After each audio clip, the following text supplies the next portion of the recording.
बात तो आपकी बिल्कुल सही है, उसमें कोई शुबा नहीं है कि देखिए इमरान खान ही पाकिस्तान में वो वाहिद आदमी है जिनसे आपको इस्लाहात की उम्मीद वाबस्ता कर सकते हैं। पीटीआई ही वो वाहिद पार्टी है जिससे आप ये उम्मीद वाबस्ता कर सकते हैं कि वो एक सी चेंज पाकिस्तान में लाएंगे। बाकी पीपल्स पार्टी और नून लीग तो 30-30, 40-40 साल से रह चुके हैं, आपको उनसे क्या उम्मीद हो सकती है।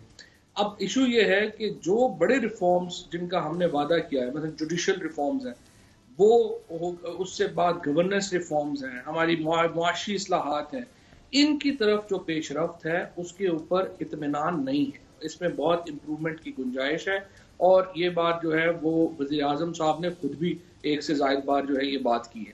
लिहाजा जो असल जो गवर्नेंस होगी और पीटीआईज का जो असल कामयाबी होगी वो ये होगी कि हम एक बड़ी रिफॉर्म जिनका हमने वादा किया है वो ना सिर्फ ला सकें बल्कि उनको इम्प्लीमेंट कर सकें। देखें ना, प्रोविंशियल फाइनेंस कमीशन अवार्ड है, काबीना 3 दफा कह चुकी है कि ये लगाएं, सूबों ने कोई हरकत ही नहीं की उसके ऊपर। इवन उन सूबों में कुछ नहीं हुआ जहां पे पीटीआई की हुकूमत है। तो इस तरह से एक जो हमारे आई वुड से के जो इश्यूज हैं वो जरूर मौजूद हैं, लेकिन इस गवर्नमेंट का पीपल्स पार्टी और पीएमएलएन से कोई मुकाबला नहीं है। This is far better government then.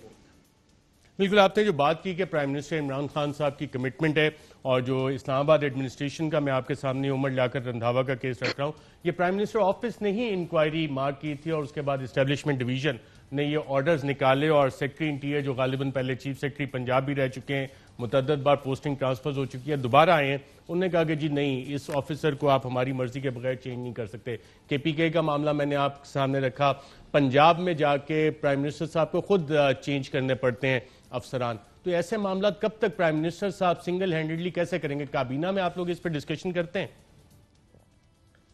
देखिए, बात यह है कि ये जो पंजाब के चीफ मिनिस्टर हैं वो प्राइम मिनिस्टर साहब के नॉमिनेशन है और उनके लगाए हुए हैं और वो उस वक्त तक काम करेंगे, जाहिर है, जब तक उन्हें प्राइम मिनिस्टर साहब का एतमाद हासिल है।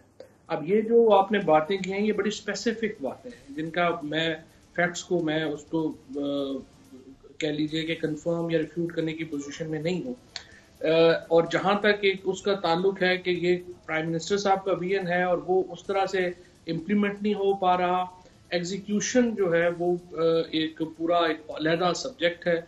और मेरा ये ख्याल है कि प्राइम मिनिस्टर साहब का इस बारे में जो एक कह लीजिए कि जो माइंडसेट है वो काफ़ी वाजे है और जो मिनिस्टर्स हैं उनको भी इम्प्लीमेंट करना चाहिए और जो सूबे हैं उनको भी उनका हाथ बटाना चाहिए। मिनिस्टर साहब, आपने प्राइम मिनिस्टर का विजन कहा कि बड़ा वाजे है, क्लैरिटी भी है, चाहते भी हैं चीजें करना, तो इम्प्लीमेंटेशन में आपके ख्याल में रुकावटें कैसे आ रही हैं और किधर आ रही हैं?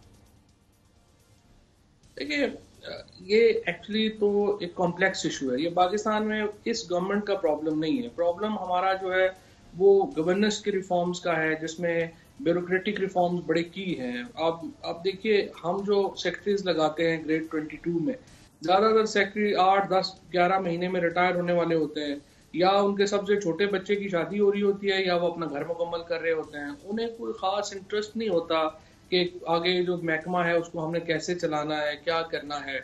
इसके ऊपर बहुत रिफॉर्म की ज़रूरत है और कैसे इसको जो है वो आप एक फंक्शनल ब्यूरोक्रेसी बनाएं।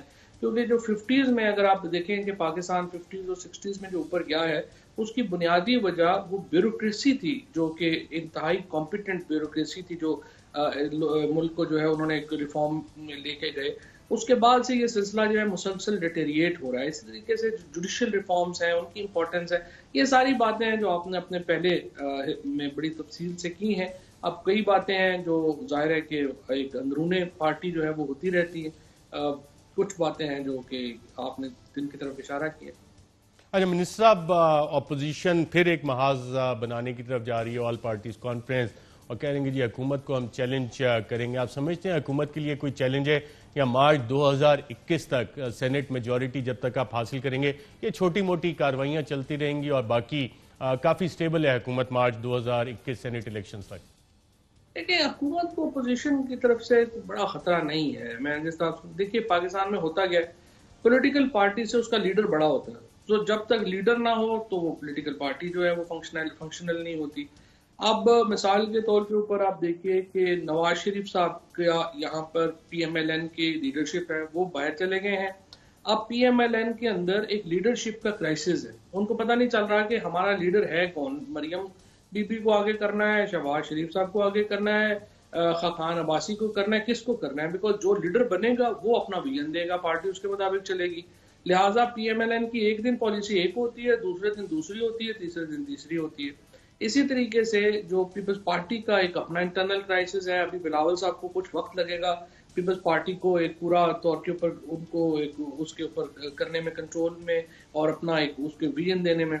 सो अभी तक पार्टीज की जो अपोजिशन पार्टीज हैं वो काफी डिसग्रंटल्ड है और वो हुकूमत के लिए बड़ा खतरा जो है वो उनका नहीं है, ना ही वो कोई लोग निकालने की पोजीशन में। राइट, वफाकी वजीर फवाद साहब बहुत शुक्रिया प्रोग्राम के सेगमेंट में शिरकत करने